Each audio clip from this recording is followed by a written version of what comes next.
Hello guys! Hello Sagittarius! Welcome dito sa aking channel, Kapalaran 888 Sagittarius. Alamin natin kung anong messages, vibration, gabay energy para sa inyong lahat. Ito ay general reading, so pwede kang makaresonate. Huwag niyong kakalimutan na mag-like and share guys. And mag-comment din doon sa mga gustong mag-comment. Appreciated ko po yung comments nyo. Binabasa ko po yan. Okay? Thank you. Sagittarius, ano ba yung message na kailangan mo ngayong buwan ng October? Okay, wow. King of Pentacles. Page of Swords. Ooh, ang galing. One more tayo. Sagittarius. Okay. Wow, Seven of Cups. Okay, Sagittarius. Ang nakikita ko sa'yo dito, isa siyang balita. Isang news. Isa siyang balita para sa usaping pera siya. Pero, related siya para sa future mo. So, ibig sabihin, ang balita niyan, Sagittarius, is, like for example, darating siya, end of November, or pwedeng first week of December, or pwedeng month of December, or pwedeng January. Okay? Yung iba naman sa inyo, posible lang ha. Yung iba naman sa inyo is posible na nag-i-expect kayo. Expectation to ng either money, lump sum, or paano pa man, na ina-anticipate mo siya. Pero parating na siya. Okay? So, isang napaka-exciting na challenges, kasi marami to, ang napagtagumpayan mo for several months. And parang nakikita ko sa'yo dito na grateful ka, masaya ka. Kasi parang inaalala mo yung mga times na walang-wala ka, yung times na emotionally battered ka. And ngayon, relax ka na. Parang ganun. Dito din sinasabi na kung may mga documents ka na kailangan na basahin, pirmahan, i-review mo sila lahat carefully. Okay, wag magmadali. Kasi pag nagmadali ka, baka magkamali ka, 'di ba? Pag nagkamali ka, paano na 'yon? 'Di ba? Lalo na sa mga documents, papers. Seven of Cups, make a choice. May mga choices and decision making ka na kailangan gawin. Pag-isipang mabuti, pero hindi yung sobrang overanalyzing na hindi ka na nakakatulog sa sobrang pag-iisip. Okay?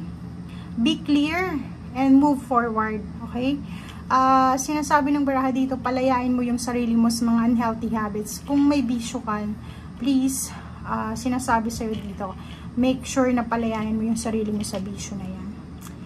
Dito naman sa King of Pentacles, may financial security and prosperity and great success ka.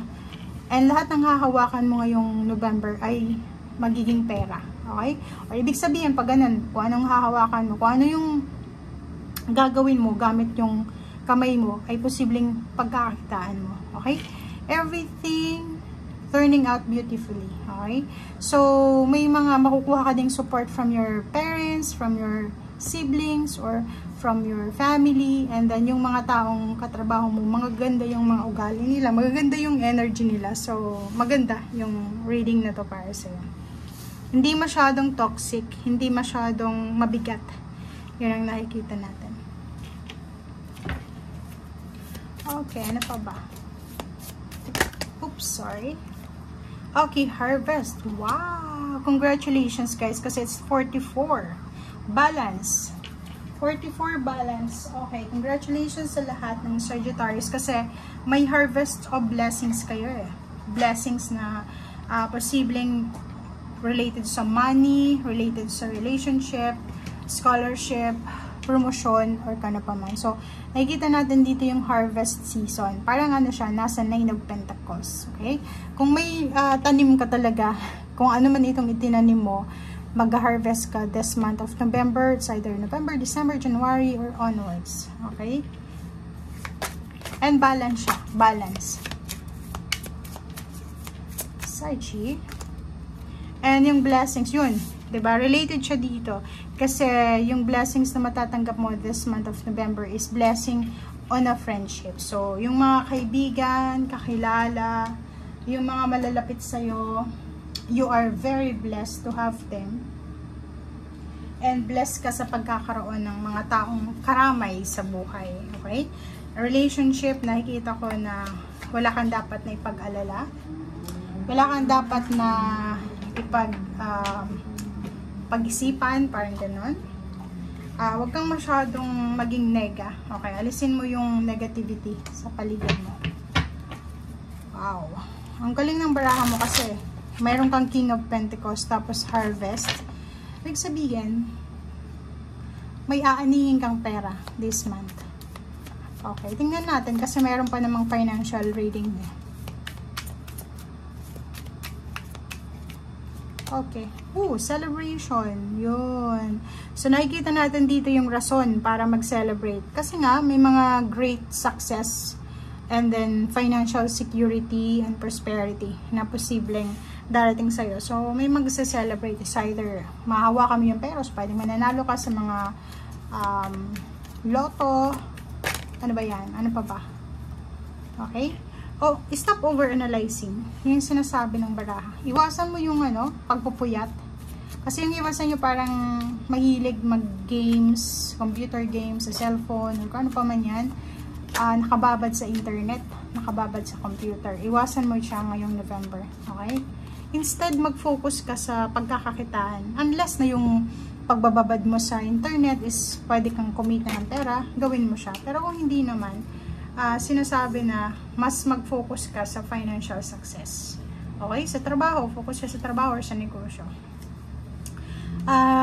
Isang magandang balita ang posibleng darating sa kapamilya. Pwedeng may kapamilya ka na mapopromote, makaka-receive ng lump sum of money, inheritance. Nakikita natin na posibleng may family celebration or pwedeng occasion, reunion, yun, Christmas vacation, Christmas holidays, New Year. Ang kailangan ng pera para sa celebration. So, nakikita ko sir dito na nagsisave ka ng pera. Simula ngayon. Okay? May nararamdaman ka ding pagbabago na magaganap sa buhay mo. Siguro ngayong buwan, starting ngayong November until next years. Maraming mga nakahang na plano ka. Okay? Ang bibigyan mo ng focus sa ngayon. So, ibig sabihin, naka-focus ka sa plano. Okay? Yung mga delays. Like, for example, mga travel plans, plano sa pag-aasawa, pagkakaroon ng anak, pagpapatayo ng bahay, travel, parang ganon, celebration. Yung occasion na, di ba, may mga occasion kayong pinaplano, tapos hindi natutuloy. So, nakikita natin dito, may pinaplano ka, matagal na hindi mo na nabibigyan ng pansin kasi may priority ka. Yun yung mangyayari sa near future. So like for example, yung leap of faith is travel siya, lilipat ka ng trabaho, pero hindi ka pa sigurado sa kung saan. Okay? Pero yung plano, alam mo na. Thank you guys for watching and see you again. Bye!